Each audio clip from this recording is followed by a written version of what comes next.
तर विजय वडेट्टीवार संवाद साधतायत, थेट त्याच ठिकाणी जाऊया। उद्याची वेळ मागितली आहे।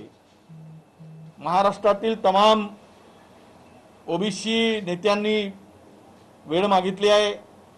आत्ताच भुजबळ साहेबांशी माझं बोलणं झालेलं आहे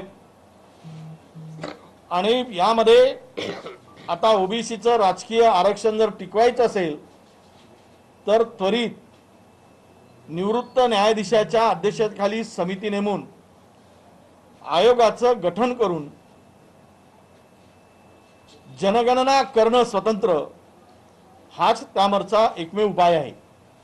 आणि ही जनगणना झाल्यानंतर अहवाल तयार करून तो सुप्रीम कोर्टात सादर केल्यास ओबीसीचं आरक्षण टिकू शकेल, राजकीय आरक्षण टिकू शकेल असा आम्हाला विश्वास आहे।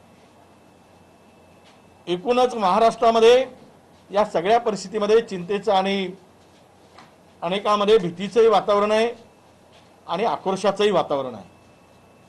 म्हणून मला सर्व ओबीसी नेत्यांना विनंतीच करायची आहे की आपण सर्व राजकीय अभिनिवेश बाजूला ठेवून यासाठी एकत्र येऊन हे आरक्षण टिकवण्यासाठी प्रयत्न केले गेले पाहिजेत। गेली अनेक वर्ष ओबीसी महासंघ विविध प्रश्नाला घेऊन ओबीसीच्या सातत्यानं ही लढाई लढतोय आणि या सगळ्या परिस्थितीमध्ये परवाचा आलेला सर्वोच्च न्यायालयाचा निर्णय हा निश्चित धक्कादायक आहे। परंतु त्यांनी जे काही सूचना केलेल्या आहेत, त्यांचे काही निर्देश दिलेले आहेत, त्याची आता त्वरित अंमलबजावणी करण्याची आवश्यकता, आयोगाचं गठन करणं मी सांगितल्याप्रमाणे आणि निवृत्त न्यायाधीशाच्या अध्यक्षतेखाली समिती गठीत करणं आणि स्वतंत्र ओबीसीची जनगणना करणं हे सोपं काम आहे। आम्ही जर ठरवू शकलो तर पुढच्या महिनाभराच्या आत ही स्वतंत्र जनगणना तयार होऊ शकते। कारण ग्राम पातळीवर तलाठी, ग्रामसेवक, अंगणवाडी सेविका हे संपूर्ण स्ट्रक्चर आता तयार आहे। मनात आणलं तर 10 दिवसामध्ये जातनिहाय जनगणना गावाची होऊ शकतो। एक गाव जर आपण त्या गावातली यंत्रणेद्वारे, म्हणून महाराष्ट्राच्या जनगणनेला 10-15 दिवसामध्ये सुद्धा ही जनगणना पूर्ण होऊ शकेल। एक आता जे संख्याबळावरून जे काही वादविवाद आहेत ते सुद्धा उद्या संपुष्टात येतील।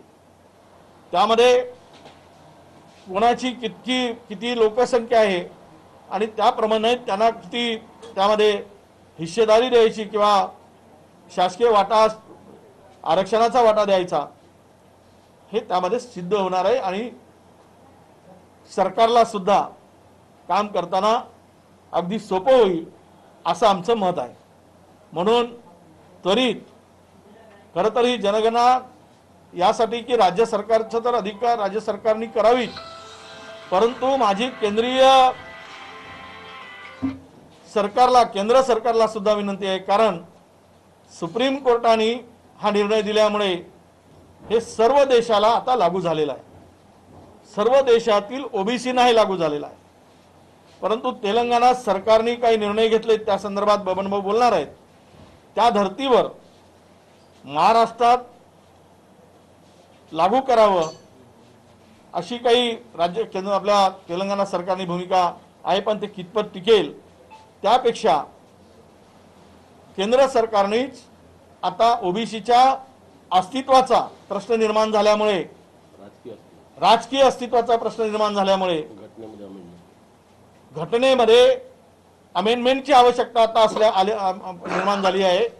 म्हणून केंद्र सरकारने यात हस्तक्षेप करण्याची आवश्यकता आहे आणि केंद्र सरकारनेच जनगणना करून राष्ट्रीय लेवलवर एखादा आयोग निर्माण करून स्वतंत्र किती कोणाची लोकसंख्या आहे सिद्ध होईल आणि त्यानुसार केंद्राला सुद्धा राज्याला सुद्धा आरक्षण देणं हे सोपं होईल।